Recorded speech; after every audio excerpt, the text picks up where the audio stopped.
할렐루야. 예. 자, 오늘은 예수님의 이름이 중요합니다. 그 이름의 능력을 기도하시기를 주님의 이름으로 축원합니다. 항상 예수의 이름으로 축복하시고 예수의 이름으로 기도하시고 예수의 이름으로 시작하시기를 축원합니다. 자, 오늘 말씀 시편 103편 19절에서 22절까지. 자, 제가 한 절 읽고 다음 절 읽고 앞을 보시고 같이 하겠습니다. 19절부터 22절까지입니다. 여호와께서 그 보좌를 하늘에 세우시고 그의 왕권으로 만유를 다스리시도다. 여호와의 말씀을 행하며 그의 말씀의 소리를 듣는 너희 여호와의 천사들이여 여호와를 송축하라. 그에게 수종들며 그의 뜻에 행하는 모든 천군이여 여호와를 송축하라.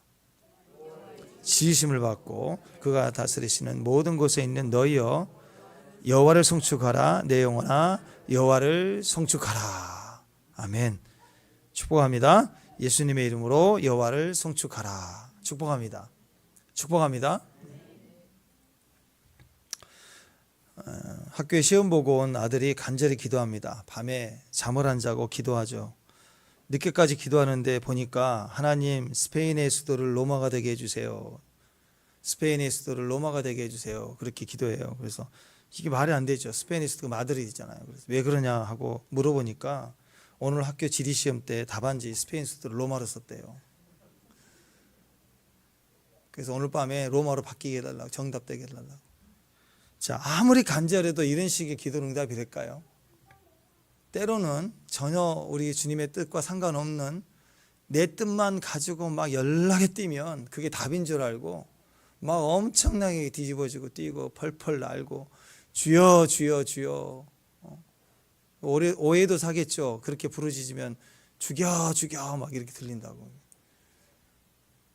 근데 우리의 뜻이 맞는 것 같아도 전혀 아닐 수가 있습니다. 하나님 뜻과 전혀 아닌데 그걸 계속 간절함에 또 목마름에 외친다. 그게 우리의 기도가 아니라는 것이죠. 우리의 사역도 마찬가지입니다. 우리 인생도 마찬가지입니다.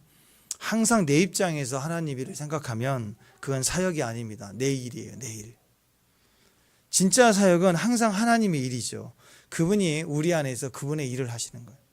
그분이 우리 교회 안에서 그분의 일을 하시는 거예요. 축복합니다.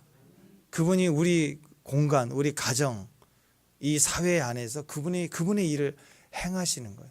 그래서 아무리 내가 위기고 절망이고 사회가 또 이렇게 무너지고 국가가 무슨 뭐 공산당이 다 된다 뭐 이런 말이 나올 만큼 뭐 그런 상황이 됐다고 합시다. 그래도 우리는 뭘 봐야 돼요? 그 속에서도 일하시는 하나님 지금 살아계신데 어떻게 일하고 계신가 하고 주님을 발견할 수 있고 주님을 따라갈 수 있는 것, 그게 성도의 모습입니다. 이걸 가장 잘 설명해 주는 개념이 있다면 그것이 중보기도입니다. 내일이면 기도 안 해도 돼요. 내 수단, 내 노력으로 하면 되니까. 근데 하나님의 일이기 때문에 내가 재력이 있고 내가 힘이 있고 지혜가 있어도요, 하나님 일을 할 때는 아무 소용없어요. 좀 유리해 보이는 것 같지만 결정적인 순간에는 그걸로 뛰려고 하면 오히려 하나님이 야 그거 다 나눠주고 와 그러신다고요. 오히려 우리의 예전의 지혜, 이전의 능력을 또 사용하실 때도 있겠죠. 예전에 예수 믿기 전에 어떤 인맥, 예수 믿고 난 이후로도 그 인맥을 사용하실 때도 있긴 있어요. 그렇지만 그것 갖고 뛰려고 하면 야 다 버려 그러신다. 소용없다고 하신다. 그래서 중보의 개념은 뭐냐? 중보 기도의 개념은 내가 아니라 그리스도예요. 그리고 내가 아니라 옆 사람이, 다른 사람이 이웃의 주의 사랑에 대한 역사를 보기 시작하는 거예요. 나를 위해서만 예수 이름의 권세가 역사하고 돌파하고 막 그래야 된다고 생각을 했는데 아니에요. 어느 순간 예수 이름이 사용되어지는 공간이 우리가 되는 거예요. 우리. 이웃이 되는 거예요. 내가 아니라 그리스도, 내가 아니라 이웃으로 바뀌게 된다는 거죠. 그래서 이런 개념이 우리 안에서 그분이 우리 일을 행하신다라는 개념을 가장 잘 설명해 주는 것이 중보기도입니다. 이걸 정확하게 아는 사람들은 중보기도하는 사람이라는 거죠. 예수님이 이 땅에 오셔서 아버지의 일을 하셨는데 예수님조차도 하나님이시지만 임의로 하신 적이 없다라고 말씀했습니다. 항상 듣고 순종했다라고 말씀하십니다. 하나님이 하라고 하시는, 아버지께서 하라고 하시는 말을 했고 하라고 하시는 일을 하셨다. 그걸 통해서 아버지를 영화롭게 하였다라고 예수님 말씀하고 있어요. 자, 이것이 중보기도이죠. 십자가의 모습으로 철저히 사셨음을 우리가 보게 됩니다. 마지막 때 예수님이 십자가에 달리심으로 끝난 게 아니고 매 달리시는 것은 마지막이지만 그거는 3년 반 동안, 아니 태어나서 33살 삶을 살아가시는 내내 십자가를 지는 삶을 사신 거예요. 축복합니다. 그래서 이 십자가의 일이, 십자가의 일, 십자가의 정신, 공의와 사랑이라고 그랬죠. 율법 정신이라고 말씀드렸습니다. 이것을 우리 삶 속에서 상징하는 것이 중보기도예요. 중보기도. 아버지와 나의 관계, 절대로 떨어질 수가 없는 거예요. 나와 이웃과의 관계, 절대로 떨어질 수가 없는 거예요. 십자가의 일, 율법 정신, 율법, 그게 다 나를 위한 게 아니라 하나님을 위해서, 하나님 영광을 위해서, 또 잃어버린 영혼을 위해서 그것이 매일매일의 삶으로 사라져 갔다. 이게 사라져 가는 거, 이렇게 살아내는 거, 말씀을 살아내는 그거 자체가 중보의 의미가 있다라는 것입니다. 원수되었던 우리가 하나님과의 사이에 영원한 중보가 되셔서 우리를 회복시켜 주시는 분이 예수님이셨죠. 우리도 마찬가지입니다. 우리가 사역이라고 하는 것은 사실 중보권을 사용하는 거죠. 그 형태가 뭐 봉사, 말씀, 뭐 여러 가지 뭐 달란트, 은사 이런 걸로 사용될 수가 있지만 실상은 다 중보예요. 하나님과 우리의 관계에 쓰임 받는 거죠. 우리가 예수님을 믿고 구원받을 때 우리만의 구원이 아니라 그 구원 속에는, 우리가 받은 구원 속에는 다른 사람들의 구원까지 사명으로 들어와 있는 거예요. 우리가 구원을 받았다, 그 말은 다른 사람에 대한 구원이 우리 구원 속에 이렇게 같이 흡수해 들어와 있는 거예요. 그래서 주 예수를 믿어라, 그리하면 너만 구원받는다 그러지 않고 너와 내 집이 구원을 받으리라 그랬습니다. 우리의 구원 역시 다른 사람에 대한 사명인 것이에요. 창세기에 아담도 그랬습니다. 하나님의 형상으로 지음을 받았습니다. 그래서 아담 안에는 하나님의 형상과 영광이 성전에 강력하게 임재해 있었던 것처럼 똑같이 아담에게도 그게 임재해 있었다는 거예요. 그래서 모든 피조 세계가 아담을 볼 때는 하나님을 볼 수 없으니까 아담을 볼 때는 하나님을 보는 것처럼 받아들여졌다는 거예요. 아담의 목소리를 들을 때는 사람의 목소리를 듣지 않고 하나님의 목소리를 들었다는 거예요. 그래서 아담이 이름을 불러주면 그 이름이 돼버린 거예요. 그러니까 아담이란 존재는 임의로 행할 수가 없어요. 하나님이 준 지혜와 능력을 따라, 그분의 형상을 따라 지음받은 것처럼 주님의 말씀하심을 따라 말을 하는 거, 그러면 그 이름이 되어졌다는 거예요. 지금도 우리도 마찬가지예요. 우리는 우리 입을 통해서 내 말을 할 수도 있고 동시에 하나님의 음성을 듣고 말을 할 수도 있어요. 내가 나의 말만 계속 해대면 그냥 인간일 뿐이에요. 근데 하나님의 말씀을 증거하기 시작하면 구원의 역사가 계속 넓혀지기 시작합니다. 우리가 구원받을 때 우리 구원 속에 우리 안에 흡수해 들어와 있었던 하나님의 나라, 그 영혼들의 충만한 은혜까지 우리에게서 점점 나타나기 시작된다라는 것입니다. 창세기의 아담도 그랬고 마지막 아담인 예수님도 그랬습니다. 그래서 여러분, 아담 안에는 하나님의 형상과 영광이 충만히 임재해 있어요. 근데 그것이 죄로 말미암아 그 영광을 잃어버린 거예요. 죄를 지으면 영광이 떠나가세요. 영광을 잃어버리니까 맨날 내 입에서는 내가 내 말만 하는 거예요. 내 뜻이 이거야. 난 이거 하고 싶어. 이게 맞는 거야. 이게 들리는 거야. 내 말을 하기 시작하는 거예요. 그러니까 자꾸 갈등이 시작하게 되죠. 균형이 깨지기 시작합니다. 근데 마지막 아담으로 오신 예수님의 안에는 그분은 말씀 자체가 육신을 입고 우리 가운데 거하셨어요. 하나님 아버지의 독생자의 영광이 충만했습니다. 그래서 이제 그분을 우리가 믿음으로 말미암아, 그분이 죽으심과 부활하심을 우리가 믿음으로 말미암아 이제 그분 안에 있었던 그 독생자의 영광이 우리에게도 충만히 임하게 되는 거예요. 그래서 골로새서 2장 9절에는 그 안에는 신성의 모든 충만이 육체 안에 거하셨다. 그 육체 안에 풍선을 이렇게 바늘로 쑤시면 빵 터지는 것처럼 충만해 계셨던 그분의 영광이, 그 안에 충만했던 영광이 이제 그를 믿음으로 말미암아 그 교회 안에 하나님 임하시는 그 영광이 충만하다는 거예요. 그 결과가 뭐냐? 정사와 권세를 발로 밟게 됐다라는 거예요. 이게 교회에 주신 승리이고 이김이라는 것입니다. 그러니까 이제 우리가 예수 그리스도 안에서만 충만을 얻습니다. 아멘. 예수 그리스도 안에서만 형통할 수 있어요. 그 충만 가운데 충만으로 우리가 이길 수가 있는 거예요. 오직 예수를 믿고 가는 귀한 종들 되시길 바랍니다. 그래서 우리는 지금부터 우리는 우리의 이익을 위해서 뛰는 사람들이 아닙니다. 우리는 그렇게 디자인되어 있지 않아요.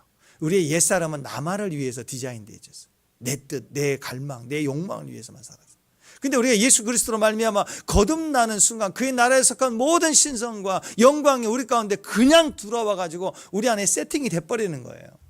그 세팅이 어떻게 디자인되어 있느냐? 우리는 처음부터 하나님의 형상과 또 하나님의 영광을 입은 그대로 예수님처럼 하나님의 말씀을 증거하고 그분의 말씀하심을 따라 말하고 그분의 행하심을 따라 행하는 것을 통해서 하늘의 뜻이, 아버지의 뜻이 하늘에 이룬 것처럼 우리가 있는 그 공간에 그대로 이루어지는 것을 본 사람들로 우리를 부르셨다라는 거예요. 그래서 우리는 이제는 다음 세대로 넘어가, 영적 다음 세대로 훌쩍 넘어가야 됩니다. 이젠 기도하면서 환상 보는 시대가 아니라 기도하면서 이 두 눈이에요. 육신의 눈으로 그 역사되는 것을 현장에서 보는 세대가 될 거예요. 축복합니다. 아멘. 네, 기도에 깊이가 있고 능력이 있어서 기도할 때마다 계시가 열리고 하나님의 음성을 듣고 하나님 말씀하시는 분별하고 하나님의 영적인 분별을 통해서 일할 수 있는 믿음과 능력을 경험하는 것으로 끝나는 게 아니라 이 두 눈이에요. 영안이 아니라 두 눈으로, 육신의 눈으로 하나님의 역사를 내 현장에서 또 보는 세대가 시작이 되는 거예요. 이게 마지막 때 마지막이에요. 마당에는 밀이 가득하고 독에는 새 포도주와 기름이 넘친다라는 말이 환상 속의 약속 속에서만 기대가 아니라 이제는 실제로 여러분의 마당에 밀이 가득 차고 축복합니다. 여기서는 물질적인 풍요로움이죠. 부유함이에요. 또 독에는 내적인 내면에는 포도주, 새 포도주, 즐거움이죠. 영적 즐거움이 충만한 또 기름이 있어요. 새 포도주와 기름. 기름은 사역이에요. 우리의 삶 속에 이제 점점 내 인생에 사역적 의미가 돼서 하나님의 일을 하게 되는 사역적 의미가 지금 올라가게 되는 이 세 가지 은혜가 충만하다라는 것입니다. 그래서 우리가 자꾸 기도하면서 내 먹을 것, 내 마실 것, 자신을 위해서 구하는 그 기도는 내 생각에는 이익이지만 그 영적 기도가, 영의 기도가 아닌 거예요. 혼이에요, 혼. 우리의 영이라고 하는 것은 오직 하나님의 말씀만을 기도해요. 우리의 영은 하나님의 말씀만을 기도하는데 그 말씀을 말하는 즐거움이 이 땅에서 얻는 어떤 즐거움보다 뛰어나다는 거예요. 축복합니다. 그래서 우리의 영으로 하나님의 말씀을 말하고 기도하는 그 영의 수준까지 우리가 가야 됩니다. 특별히 기도는 내 생각과 계획대로 될 수 있다라면 누가 기도해요? 그냥 연락하고 진행하면 되는 거죠. 근데 기도라고 하는 것은 나의 한계를 넘어선 영역에서의 하나님의 약속하심이거든요. 그래서 기도에 관해서 오늘 시편 103편은 하나님의 이름의 능력을 찬양으로 시작합니다. 기도에 관해서요. 하나님의 이름의 능력이에요. 하나님의 이름의 능력을 찬양하고 있습니다. 그러니까 지금 우리에게 필요한 것은 그 이름의 능력을 아는 거예요. 그 이름의 능력을 알아야 돼요. 무엇을 통해서 알 수 있을까요? 기도를 통해서. 자, 하나님의 이름의 능력을 알기를 원합니다. 제게 가르쳐 주세요 하고 기도하면 주님이 쫙 나타나서 이제 내가 너에게 나의 이름의 능력을 알려주겠다. 쫙 금도끼가 네 도끼냐 은도끼냐 이렇게 주시는 게 아니고 계시로 주시는 게 아니고 하나님 내가 속한 내 삶의 환경에 하나님의 이름으로 선포해 나갈 때 하나님의 이름에 속한 그 영광스러움을 나로 알게 해주세요라는 거예요. 그럼 내가 현장에서 그 이름을 선포했을 때 거기에 이런 일들이 일어나는구나. 하나님의 이름의 권세가 이런 거였구나라는 것을 현장에서 경험할 수 있어야 되고 현장에서 응답을 받는 사람이 되라는 거죠. 그게 시편 103편의 메시지입니다. 구체적으로 6가지 말씀이 있죠. 기억하죠? 3절에 뭐라고 그랬어요? 3절, 4절, 5절에 보면 여기에 나와 있어. 이 6가지가 나오는데 죄악을 사해 준대요. 하나님의 이름으로 선포하면 그 능력이 죄악을 사해 준대요. 두 번째, 모든 병을 고쳐 주신대요. 아멘. 모든 병을 고쳐 주신대요. 아멘. 세 번째, 생명을 파멸해서 속량하신대요. 인자와 긍휼을 관을 씌우신대요. 좋은 것으로 우리 소원을 만족해 주신대요. 그리고 6번째, 치킨이 아니라 독수리다. 황금 올리브 튀김옷 기름 BBQ입니까? 그게 우리의 최종 모습이 아니에요. 튀겨지는 게 아니라고. 그러니까 요한도 튀겨지려고 그 가마솥에 집어넣는데, 기름에 집어넣는데 튀어나왔다고 하잖아요. 안 튀겨져야 돼. 튀겨지면 아니야. 독수리가 어떻게 튀겨져요? 우리는 기름에 튀겨질 운명들이 아닙니다. 닭장 속에서 알만 낳고 행복인 줄 아는 게 아니라고요. 우리는 싱싱하게 우리를 만드시는 하나님으로 인하여 6번째는 우리 청춘을 독수리같이 새롭게 하신다. 양념 후라이 치킨이 되지 않는다. 그 얘기예요. 이게 응답입니다. 6가지 최고의 응답이 그 이름을 송축하는 사람들에게 주어진다. 그래서 3절, 4절, 5절 우리가 이것을 기억하라 그렇게 말씀드렸습니다. 자, 그래서 우리가 예수의 이름으로 선포하고 기도할 때 적어도 이 6가지를 기대하세요. 이보다 더 많이 있어요. 그러나 핵심적으로 이 6가지를 우리에게 주신다라고 분명히 약속하고 계시는 하나님 말씀입니다. 그래서 그 이름의 능력을 믿고 말하고 기도하고 응답받는 기도의 축복의 사람이 되시기를 주님의 이름으로 축원합니다. 자, 그런데 시편 103편 이제 10절부터는 주어가 바뀌었어요. 그 위로 쭉 나오는 내용이 나가 아니라, 내가 아니라, 너가 아니라 우리예요. 우리라는 주어로 바뀝니다. 나에서 우리로 바뀝니다. 10절 한번, 자, 10절 말씀 읽습니다. 10절 말씀 시작.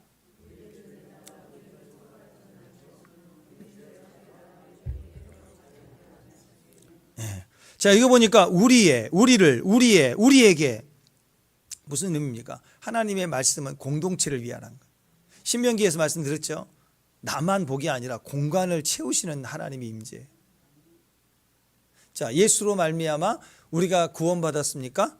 우리 안에 성령이 계시죠? 우리가 충만 가운데 거하시는 성전이 됐어요.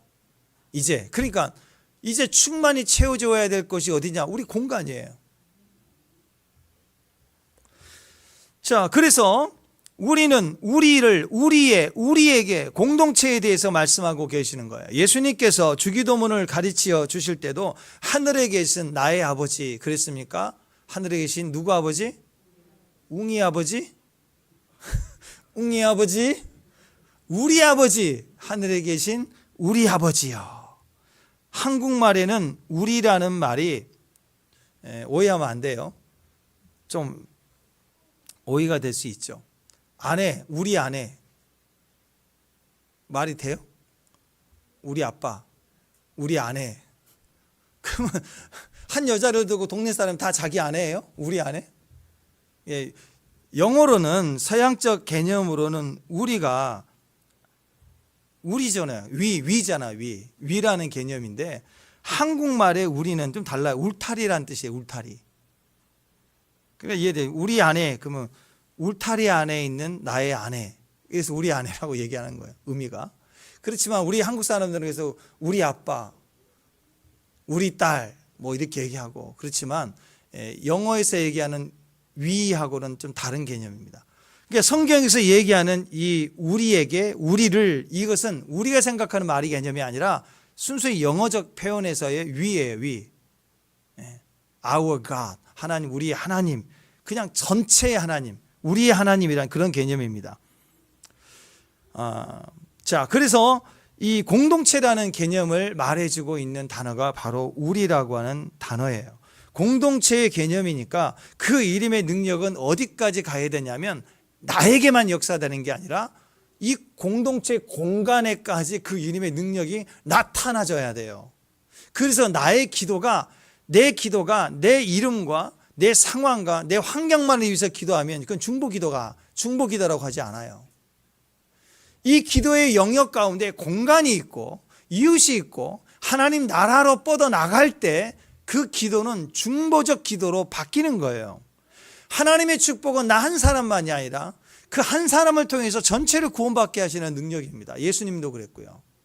그래서 가물었을 때 그 지역의 의인 한 사람이 농사를 위해서 기도를 하죠. 비를 내리도록 하나님께 기도해서 하나님 응답해 주셨다 그러면 그분 논에만 비가 내린 게 아니고 그 한 사람을 통해서 전체를 비를 주신다라는 개념이에요. 그래서 여러분 한 사람이 중요해요. 여러분 한 사람을 볼 때 공동체가 보여져요. 어떤 사람은 그 사람 말할 때만 들어오면 자기밖에 몰라. 자기밖에 몰라요. 근데 어떤 사람 말할 때마다 생각할 때마다 전체를 생각해요. 공간을 생각한다고. 그게 축복이라는 것입니다. 공동체란 개념이 들어와 있는 사람의 기도, 그게 중보기도예요. 그래서 하나님은 우리에게 어떤 물질을 주실 때에도 우리를 위한 물질 그것만을 주신다면 그 분량이 작아요.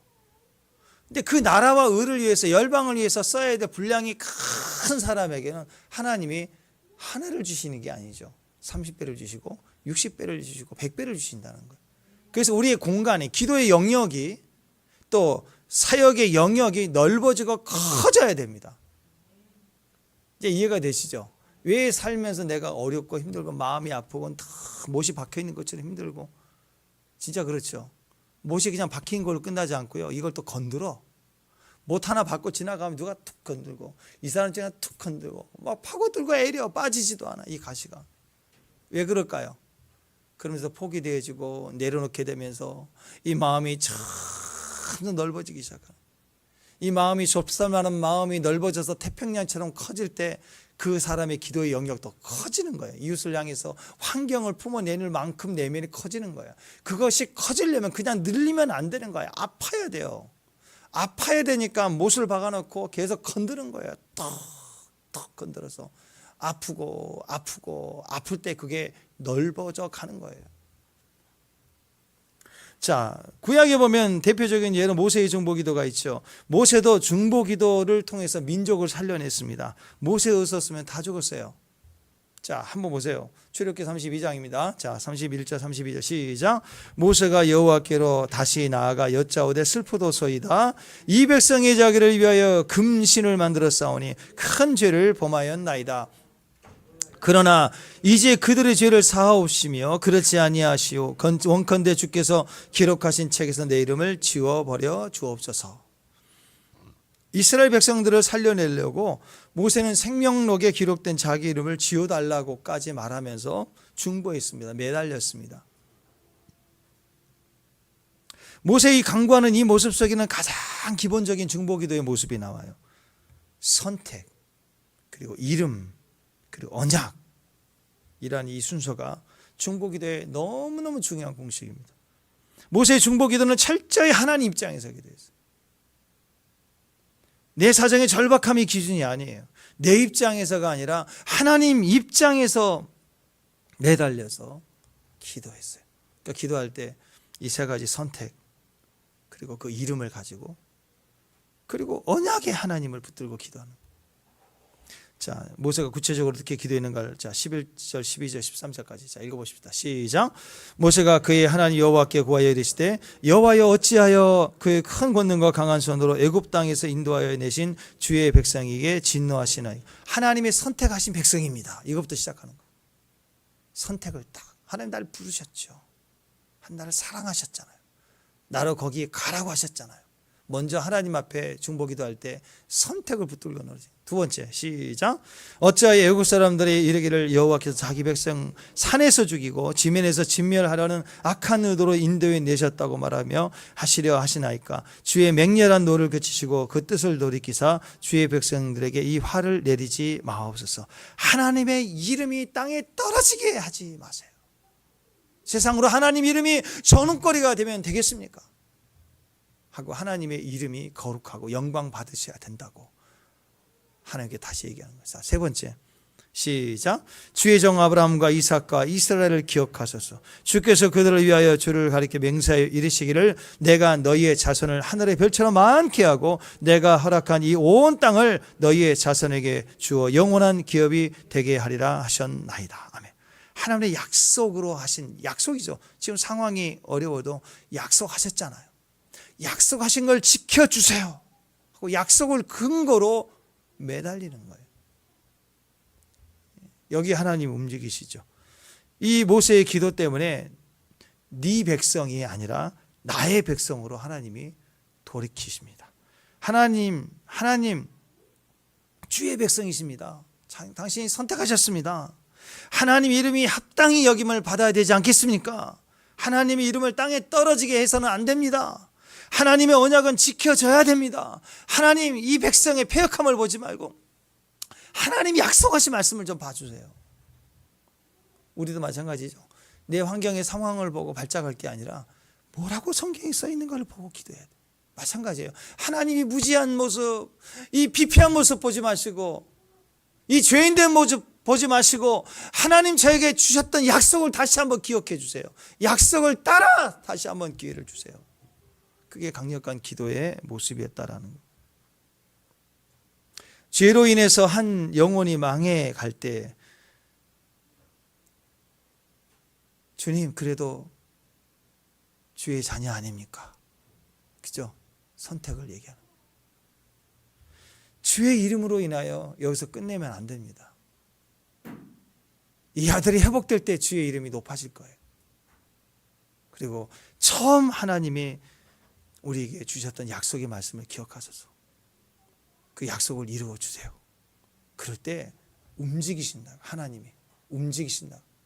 그냥 사탕 달라고 그 앞에서 막 애들 마트 앞에서 뒹구듯이 그렇게 해서 하나님이 아유 불쌍하다 들어줄게. 그렇게 안 통한다고요, 하나님께. 그래서 철저히 하나님의 약속, 그분의 선택하심, 그러면 영광의 이름이 영광스럽게 되기를 위해서, 그리고 우리에게 주신 약속의 말씀을 찾아서 근거로 삼아 주 앞에 막 매달려야 돼요. 그 속에다가 환경을 집어넣고 문제를 집어넣고 상황을 집어넣어서 기회를 달라고 하나님 앞에 기도해야 되는 것입니다. 자, 그랬더니 하나님 14절에 응답을 주시는데 이렇게 주십니다. 시작. 여호와께서 뜻을 돌이키사 말씀하신 화를 그 백성에게 내리지 아니하시리니라. 네, 멈췄어요. 모세의 중보기도로 그 백성이 살았어요. 하나님이 이 백성을 다 죽이신대. 그래 모세 한 사람 너만 데리고 내가 가겠다. 다시 시작하겠다. 그때 모세가 아니에요. 내 이름을 지워달라고 막아섰어요. 그리고 이 세 가지를 기도합니다. 하나님이 선택하셨지 않습니까? 하나님 이름이 영광스러워야 됩니다. 약속하신 약속을 기억해 주세요라고 매달렸을 때 하나님 돌이켜 주셨어요. 그러니 나라가 살아요. 나라가. 여러분 한 사람 통해서 전체가 사는 축복이 되길. 이게 중보기도의 위력인 것이죠. 두 번째는 사도 바울을 보십시오. 구약에 모세가 있다면 신약에 사도 바울이 기도했습니다. 골로새서 1장 9절 한번 보십시다. 시작.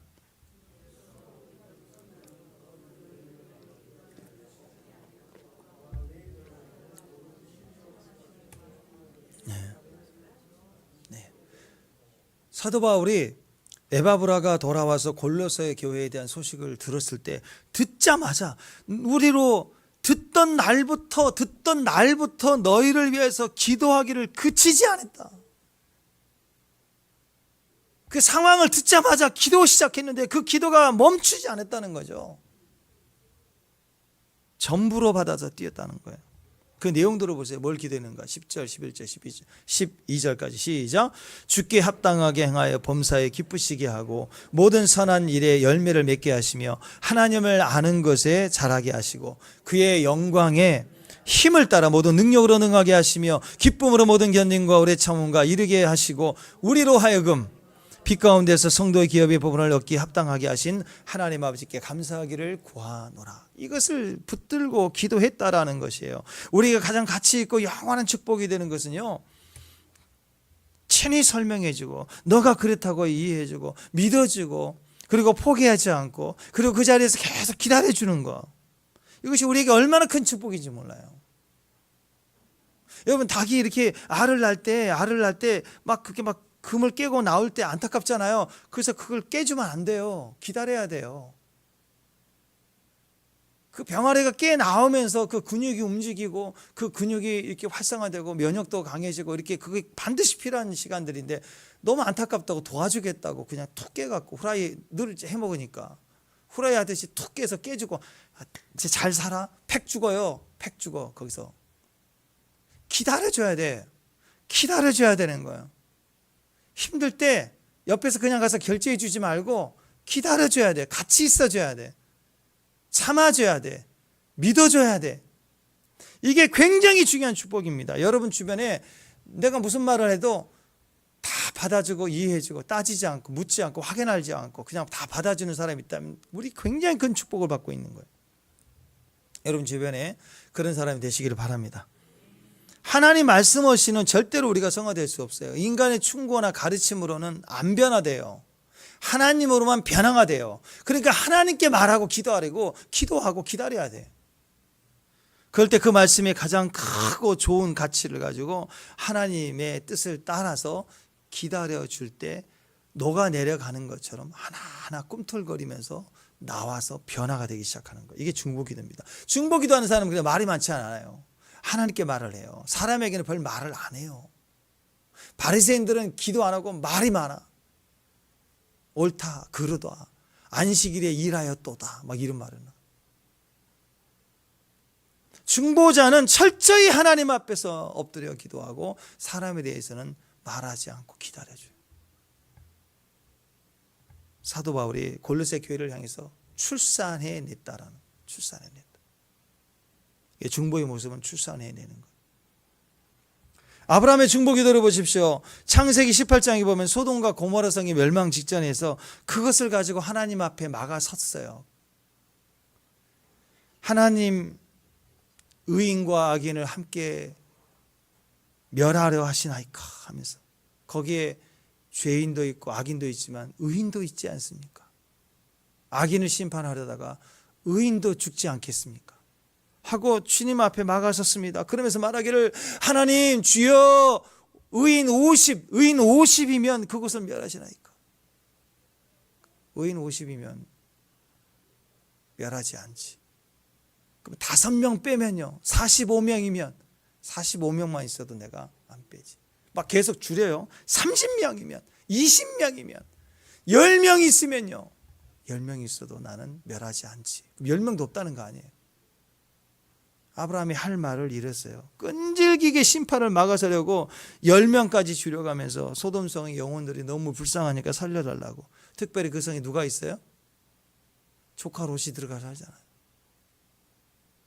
그러니까 그 안에 막아서서 하나님 심판을 막아달라고 끈질기게 매달리는 모습. 그래서 그 성은 어쩔 수 없이 심판을 하게 되지만 그 중심에 의인을 향한 마음을 갖고 기도하는 아브라함의 음성을 듣고 그래서 그 조카 롯을 구원내려고 천사를 보내서 구원해내잖아요. 그죠? 중보기도는 위기 속에 살려내요. 중보기도가 필요할 때예요. 지금 예수님의 중보기도를 보십시오. 요한복음 17장을 보면 요한복음 17장 전체가 중보기도 예수님의 기도 내용인데 대제사장적 위치에서 마지막 중보적 차원에서 전체 인류 역사의 모든 백성들을 위해서 중보하는 내용이 자세히 나와 있습니다. 요한복음 17장은 예수님께서 직접 기도하신 중보기도의 내용입니다. 3가지를 중보하셨어요. 자기 자신을 위해서 기도했고 믿는 제자들을 위했고 그리고 불신자들을 위해서 기도했습니다. 이 속에 모든 자가 다 들어있어요. 우리가 이 3가지 기도해야 됩니다. 중보기도자는 먼저 자기 자신을 위해서 기도해요. 하나님 뜻에 합당히 서 있을 수 있도록 영생의 충만한 가운데 서 있을 수 있도록 하나님 앞에 우리 자신을 내어드려야 됩니다. 축복합니다. 2번째, 내가 알고 나와 함께하고 있는 내 공간 영역 안에서 이 중보기도를 해야 돼요. 또 3번째, 이제 사명의 자리, 우리를 보내실 자리, 하나님의 기회를 주셔서 그들에게 복음이 증거될 수 있도록 기회를 달라고 우리가 더 넓혀져서 우리도 이 3가지 사명을 가지고 기도를 해야 되는 것입니다. 그리고 나서 18장으로 들어가면서 주님은 제자들과 함께 이제 겟세마네 동산에 가서 직접 거기에서 우리가 아는 기름을 짜내듯 겟세마네 동산에서 기도하시고 잡히시고 십자가에 달리신 거예요. 자, 거기서도 겟세마네 동산에서 예수님의 기도의 모습을 보면 철저히 중보기도의 모습을 가지고 있죠. 갈멜산상에서 엘리야가 해산하는 여인처럼 고개를 쳐박고 무릎 사이에 놓고 기도했던 것처럼 예수님도 겟세마네 동산에 처절하게 엎드려서 거기서 해산하는 여인처럼 영혼을 출산해 냈습니다. 그게 중보기도예요. 자, 누가복음 22장 44절 읽습니다. 시작. 예수께서 힘쓰고 애써 더욱 간절히 간절히 기도하니 땀이 땅에 떨어지는 핏방울 같이 되었다. 예수님이 중보기도 하시고 잡히시던 날이 6월절입니다. 6월절 양이 되셔서 6월절에는 양이 잡혀서 피를 흘릴 때 예수님도 동일하게 잡히셔서 피를 흘리셨다는, 그게 중보예요. 그래서 여러분, 중보는 영혼을 출산해내는 거예요. 자기 몸을 끝장내면서 자기 몸에서 생명을 출산해내는 거예요. 백성을 출산해내는 거예요. 그래서 교회는 마지막 때 뿅 휴거돼서 날아갈 생각하면 안 돼요. 아니 그렇잖아요. 전쟁 나도 엄마는 자식 품잖아요. 폭탄 떨어지면 자식 품고 엎드리는 게 부모 아니에요. 그게 기본적인 모습 아닌가요?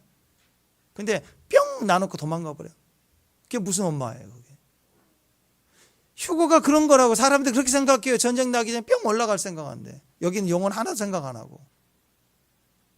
마지막 때가 될수록 어떻게 해야 되는가요? 교회는 출산해야 돼요. 출산. 우리 영민자매의 모습을 그만 알아요. 교회 올 때마다 막 이렇게 올라와야 돼. 계단 올라 이렇게.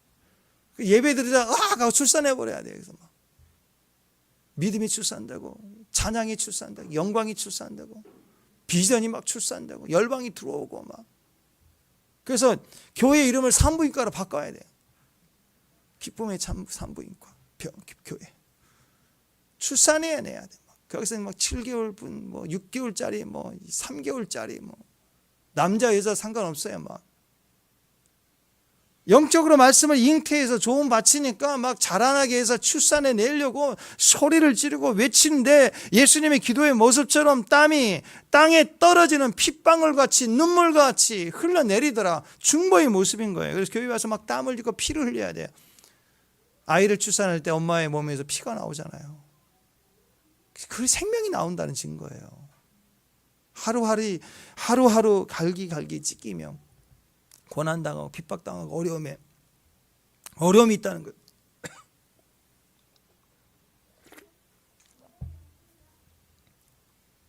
우리에게서 피를 계속 흘리도록, 피를 흘리듯 기도하라고 하신 이유는 출산이 임박했기 때문입니다.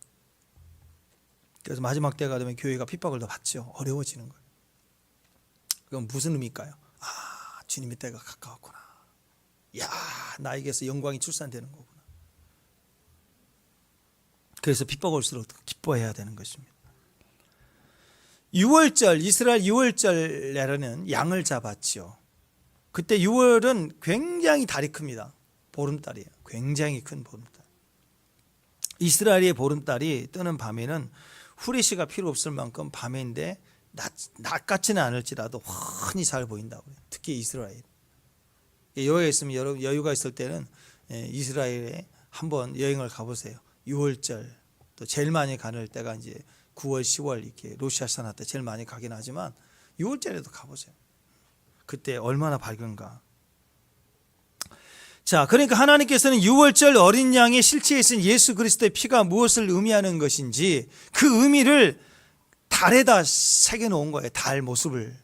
그래서 성경에는 가장 밝게 떠오르는 보름달 밤에 어린 양을 잡았어요. 그래서 이스라엘 백성들의 6월절 달, 그 이미지가 어마어마하게 큰 달이다. 근데 눈에는 보이지 않지만 그 보름달이 뜬 밤에는 어떤 사건이 있냐. 집집마다 양을 잡아서 피를 뿌렸다는 거예요. 그러니까 달, 어린 양의 피. 그래서 이것을 제발 좀 이해하라고 마지막에 블러드문 그러죠. 마지막 때 정말 대환란 날에 붉은 달이 떠오른다. 붉은 달이 사인으로 말하고 있죠. 이게 뭘 의미합니까? 예수님이 생각하라는 거예요.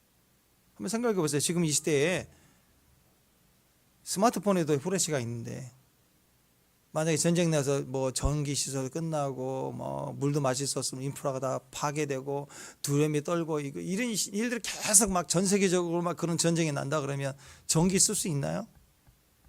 없어요. 밤에 온통 껌껌해요. 밤에. 그때는 유일한 빛이 뭘까요? 밤에 달밖에 없어요. 달. 그때 달 볼 때 달이 우리에게 예언하고 있는 거예요. 주 예수를 믿어라. 그리하면 너와 내 집 구원을 얻으리라. 그때 그 달은 붉은 달이래요. 피를 생각하라. 피가 있어야 구원받는다. 달도 전도해 우리한테. 자, 이 의미가 중보예요. 중보. 피를 본즉 내가 너를 넘어가리라. 사망이 너를 넘어가게 될 것이야.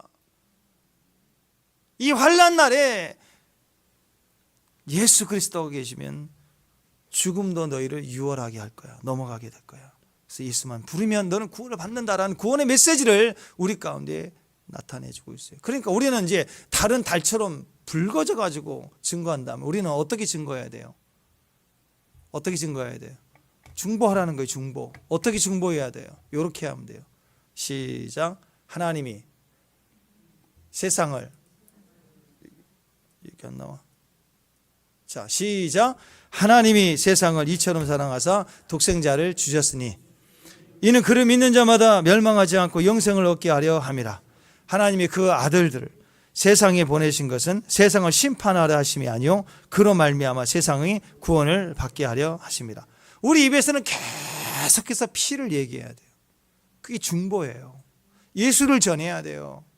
붉은 달이 돼서 비춰줘야 돼. 다 어두워서 낙심되고 우울해져 있고 누워있을 때 그때 가서 달처럼 비춰줘야 돼요. 그러면서 예수를 증거해야죠. 붉은 달빛을 비춰줘서 예수를 믿어야 된다. 그게 중보예요. 가서 안아주고 같이 기도해주고. 애굽에서 9번째 재앙이 뭐였어요? 너무도 강력한 흑암이 온 애굽 땅을 다 덮어버렸대요. 흑암이 너무 덮어서 껌껌하니까 공포에 휩싸이는 거 아니에요. 흑암이 덮으면 모든 것이 정지가 되죠. 움직일 수가 없는 거예요. 그런데 상대적으로 이스라엘 백성 있는 고센 지역에서는 빛이 있었는데 온 애굽은 깜깜해서 아무것도 알아볼 수 없을 만큼 어둠이 임했대. 얼마나 무섭고 공포스럽겠어요. 흑암이 가장 껌껌한 밤이 있을 때, 그때 그 다음 10번째 재앙이 뭐였어요? 6월절이죠. 예. 장자를 치시는. 그래서 양을 잡았단 말이에요. 그 밤에 깜깜할 때 양을 잡아서, 그리고 예수님을 믿으라, 복음의 증거가 시작이 되었다라는 것입니다. 그러니까 이것은 이 마지막 때 온 세상에 하나님의 크고 두려운 날이 임하고 어둠이 임하고 재앙이 임할 것처럼 무시무시한 공포가 시작이 될 때 그때 달빛이 핏빛 같대요. 무슨 말입니까? 요엘서 2장 31절 시작. 여호와께서 크고 두려운 날이 이르기 전에 해가 누워지고 달이 핏빛같이 변하려니와. 복음이죠. 예수 믿으면 산다. 예수 믿으면 산다. 앞을 알아볼 수 없을 만큼 어둠과 절망과 두려움과 환란이 임할 때 예수를 기억하라는 거예요. 10번째, 양을 잡아 피를 바르게 하신 예수님.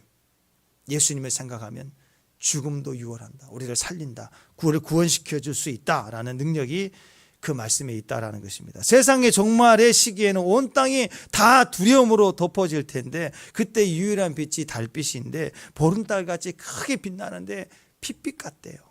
붉은 달이 될 것이다. 왜냐하면 예수님께서 6월절 날 어린 양이 돼서 피를 흘리셨기 때문에 우리는 달이 밝을 때 예수님을 생각하고 핏빛처럼 느껴질 때 오직 예수의 피만이 우리를 구원할 수 있다는 것을 믿고 우리 주변에 있는 사람들을 향해서 예수의 피를 주장하고 그 약속을 의지해서 기도해야 됩니다. 이게 중보예요. 중보.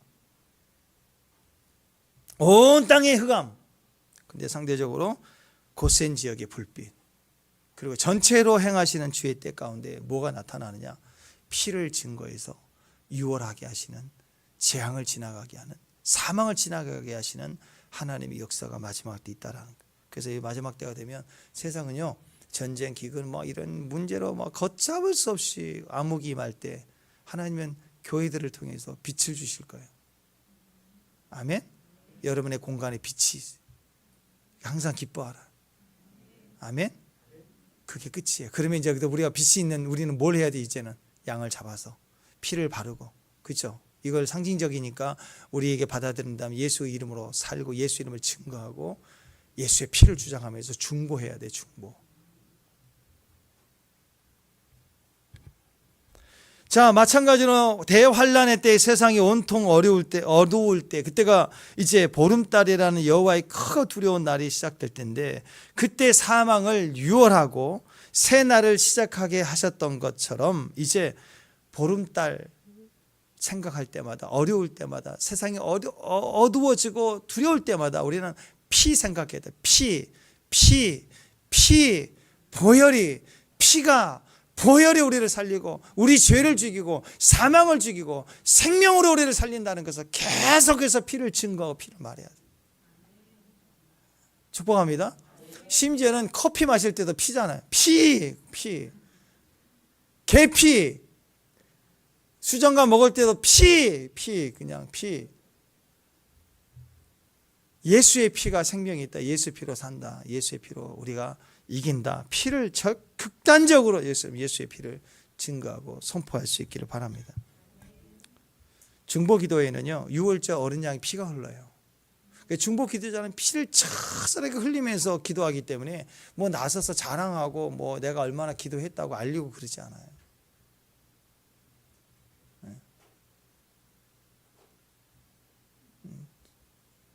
어떤 분은 40일 금식 기도했다고 막 명함에 파고 다니는데, 또 어떤 분은 74일까지 물도 거의 안 드시더라고요. 74일까지 기도를 하셔도 알리질 않아요. 나중에 알았어요. 우리 교회 그때 그 피터 목사님 집회하실 때 37일째인가 제주도에서 금식하고 올라오신 거예요. 그냥. 근데 3일 집회하는 내내 안 마시고 물도 잘 안 드시더라고요. 그렇게 초자연적으로 기도를 하신 분들도 자기를 안 나타내요. 진짜 중보자는 그리스도 이름으로 자기 피를 흘려내리는 사람들이기 때문에 자랑할 수가 없어요. 자기를 나타내지를 않아요. 오직 예수만 바라보고 가는 거예요. 여러분 기억하십시오. 예수 그리스도만이 우리의 영원하고 유일한 중보자가 되십니다. 지금도 우리를 위해서 간구하는 분이세요. 아멘. 그분만이 우리의 중보예요. 자, 외쳐봅니다. 시작. 누가 정죄하리요? 죽으실 뿐 아니라 다시 살아나신 이는 그리스도 예수시니 그는 하나님 우편에 계신 자요 우리를 위해서 친히 간구하시는 자이다. 하나님은 한 분이시요 또 하나님과 사람 가운데 중보자도 한 분이시니 그 사람이신 그리스도 예수라. 아멘. 예수 그리스도를 머리로 하는 거룩한 모임, 그게 교회입니다. 교회는 중보 사역의 공간이에요. 교회는 모일 때마다 중보 기도해야 돼요. 중보 기도해야 살아요. 교회가 살고 가정이 살고 이 나라가 살고 중보해야 나라가 삽니다. 자, 우리가 이 중보를 하려면 제일 먼저 필요한 게 그래서 공동체 의식이에요.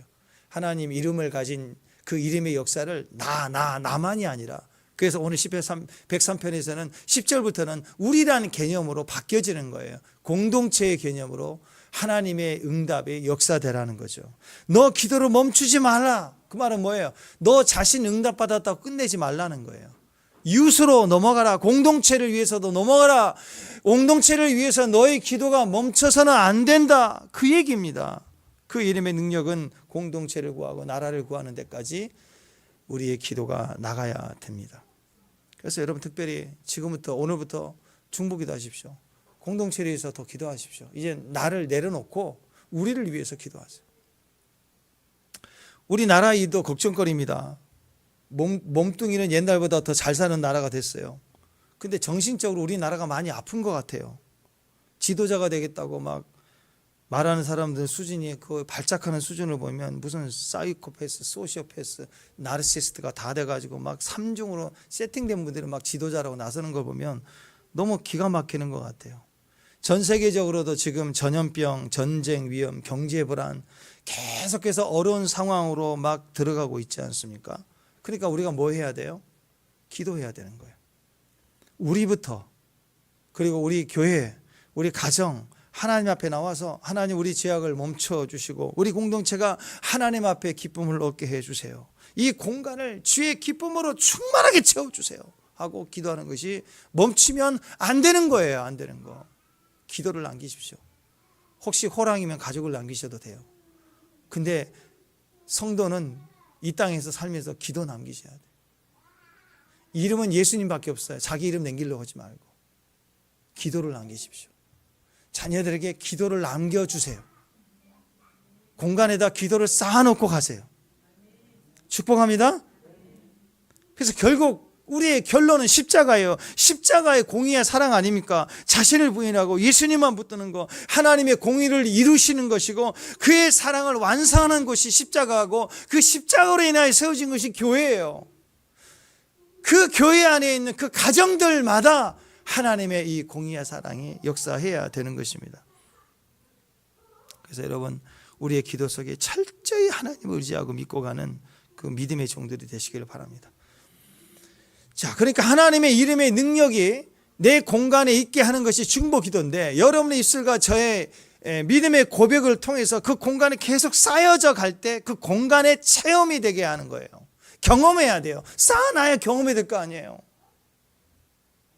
기도가 너무 부족하다라는 메시지와 같습니다. 철저히 우리는 우리 자신을 부인하고 예수님만을 붙들고 그리고 모든 것을 주님을 의지해 나가는 믿음 속에서 지금 있는 현장에서부터 계속해서 기도를 쌓아가야 되는 것이에요. 진짜 믿음의 능력이 있는 사람만이 자기 부인이 되는 거 아니에요?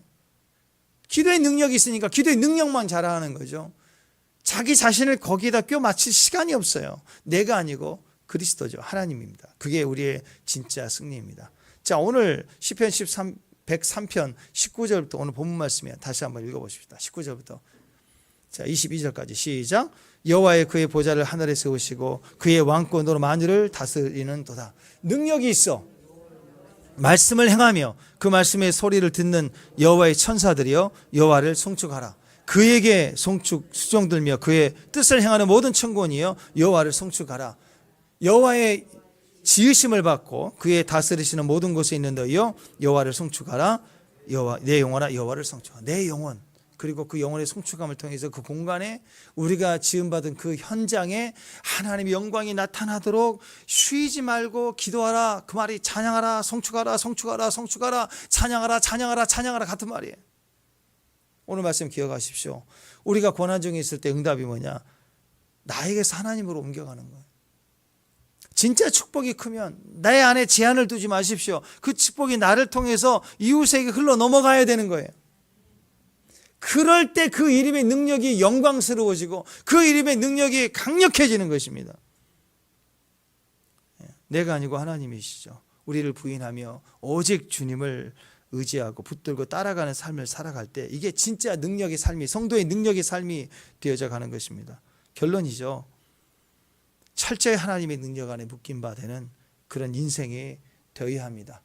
최고의 방법은 중보기도예요. 네, 막 자기를 부인해야지, 나는 나를 부인해야지 아무리 결단을 해도 시퍼렇게 살아있거든요. 나는 나를 인정하지 않고 주님을 믿습니다 해도 또 기도해도 누가 한마디 툭 던지면 막 살아 올라와요. 그러니까 제일 좋은 방법은 중보적 삶을 사는 거예요. 중보 기도의 삶을 살아내는 거예요.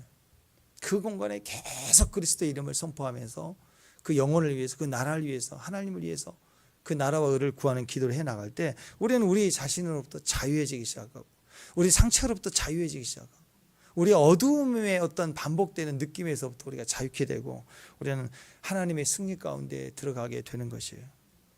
공동체를 책임지는 방법이 중보기도예요. 교회를 책임지는 방법이 중보기도예요. 우리 가정을 책임지는 방법이 중보기도예요. 우리 자녀들을 끝까지 책임질 수 있을까요? 책임 못 져요. 어떻게 인간이 우리 자녀들을 책임질 수 있습니까? 책임지는 방법은 중보기도예요. 하나님께 맡겨드리는 거예요. 야곱의 축복을 보십시오. 무화과 나무가 담장을 뻗어넘은 가지처럼 그 축복이 막 넘어가 버렸어요.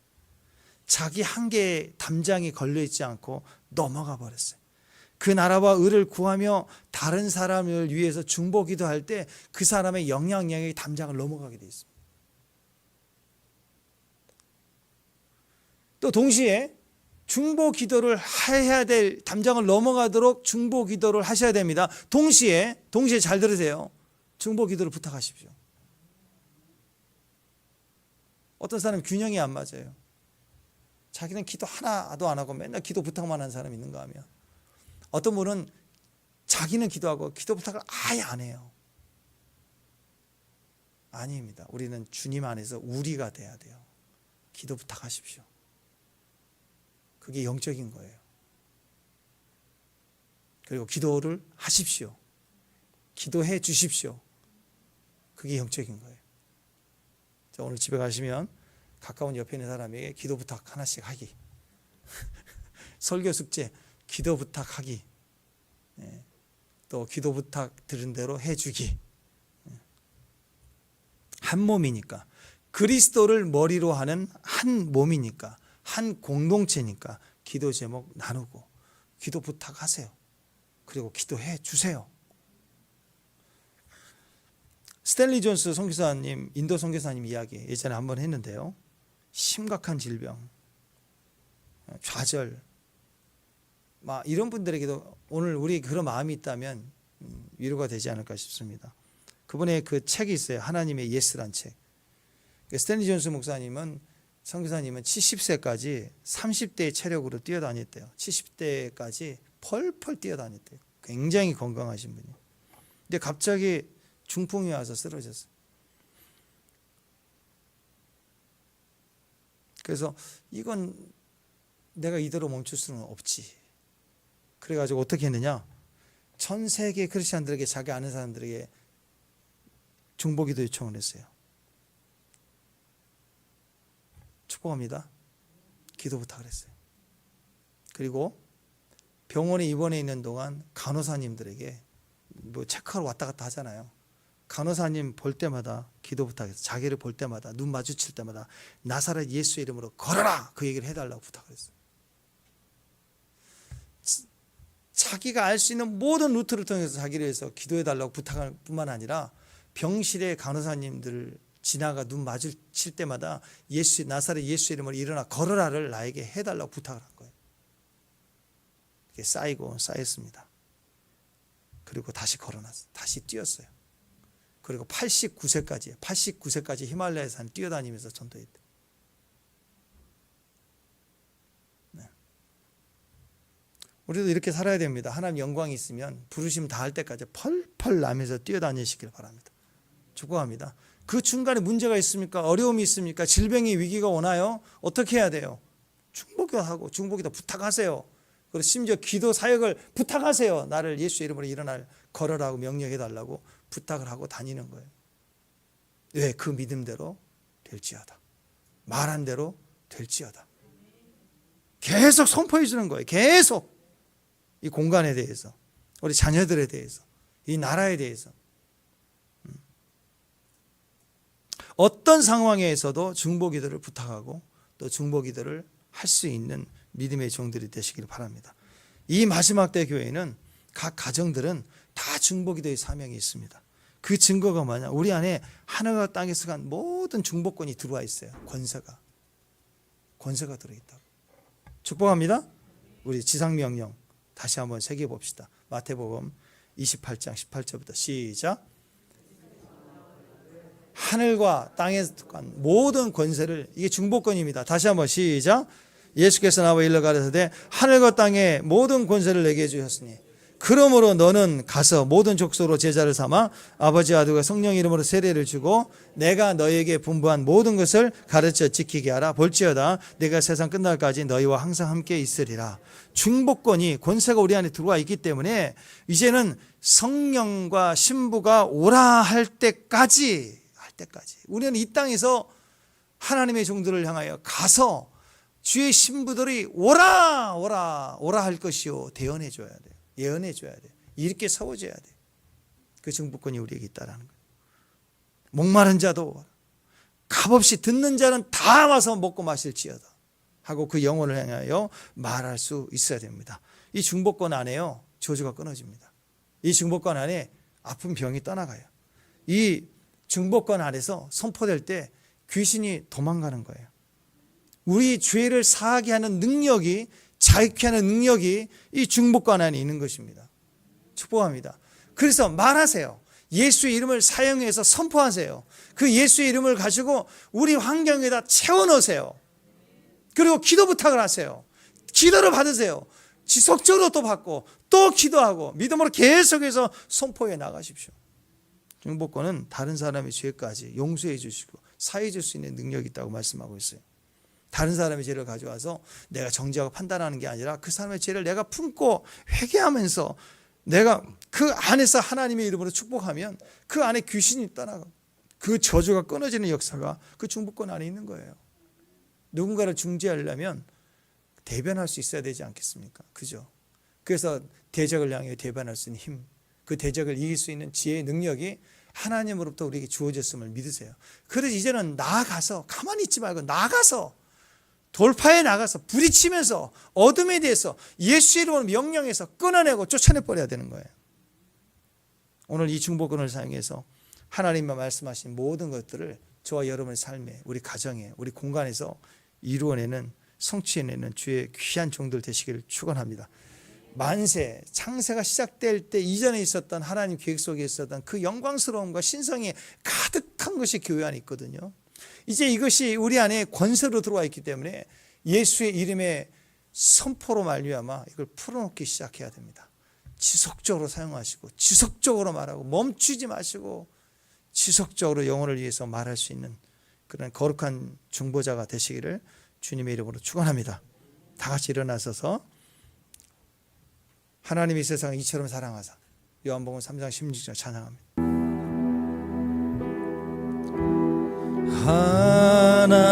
하나님이 세상을 사랑하사 독생자를 우리에게 주셨으니 주를 믿는 자마다 멸망치 않고 영원한 생명 얻으리. 하나님이 세상을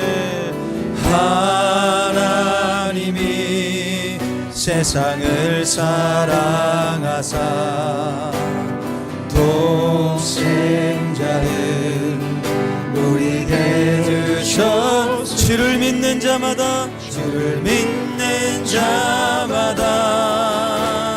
멸망치 않고 영원한 생명. 한 번 더 믿음으로 선포합니다. 하나님이 세상을 사랑하사 우리 안에 있는 중보권을 가지고 선포하세요. 이 복음의 말씀을 동서남북 사방에 선포합니다. 생자를 우리에게 주셔 주를 믿는 자마다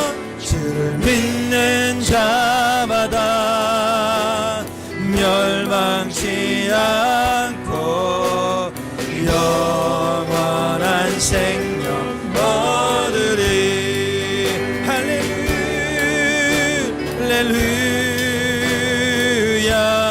할렐루야 할렐루야 할렐루야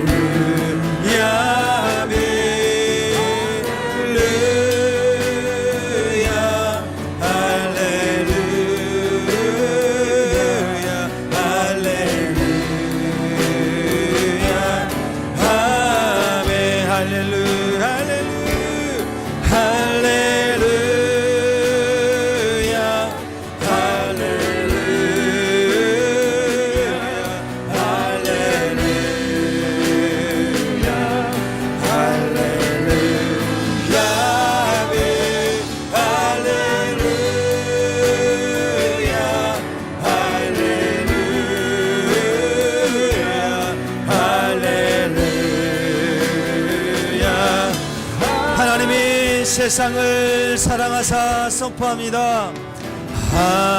하나님이 세상을 사랑하사 독생자를 우리에게 주셔 주를 믿는 자마다 멸망치 않고 영원한 생명 얻으리. 할렐루야 할렐루야 할렐루야 할렐루야 할렐루야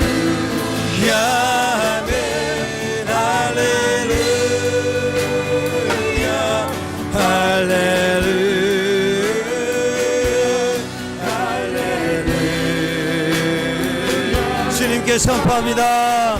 할렐루야, 할렐루야, 할렐루야.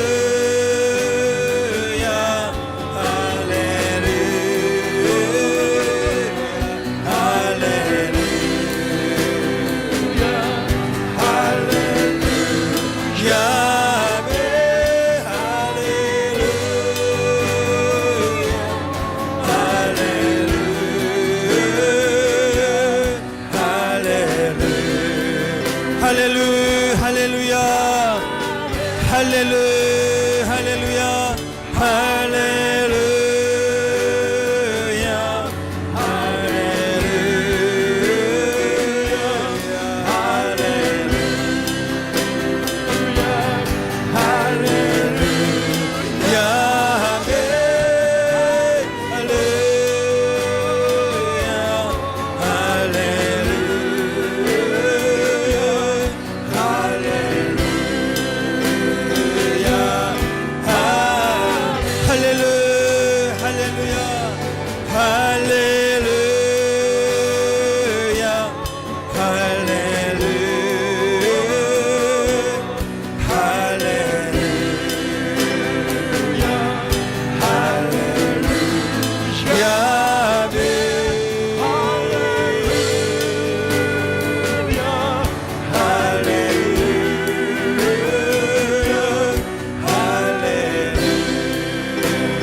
가슴에 손을 대세요. 가슴에 손을 대세요.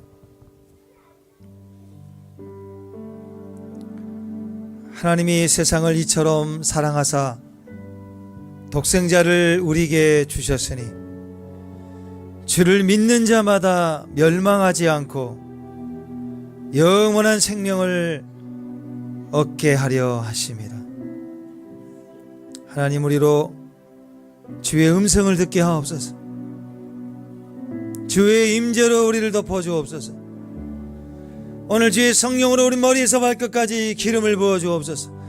우리 잔이 넘쳐나도록 부어주옵소서.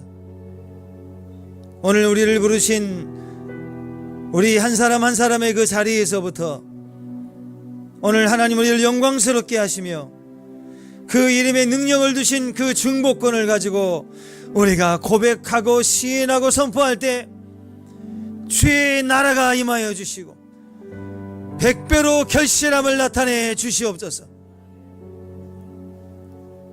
우리 부르시는 그 날 다할 때까지 온전히 주를 의지하고 믿음으로 나아갈 때 주의 뜻이 이루어지는 귀한 종들 되게 하옵소서.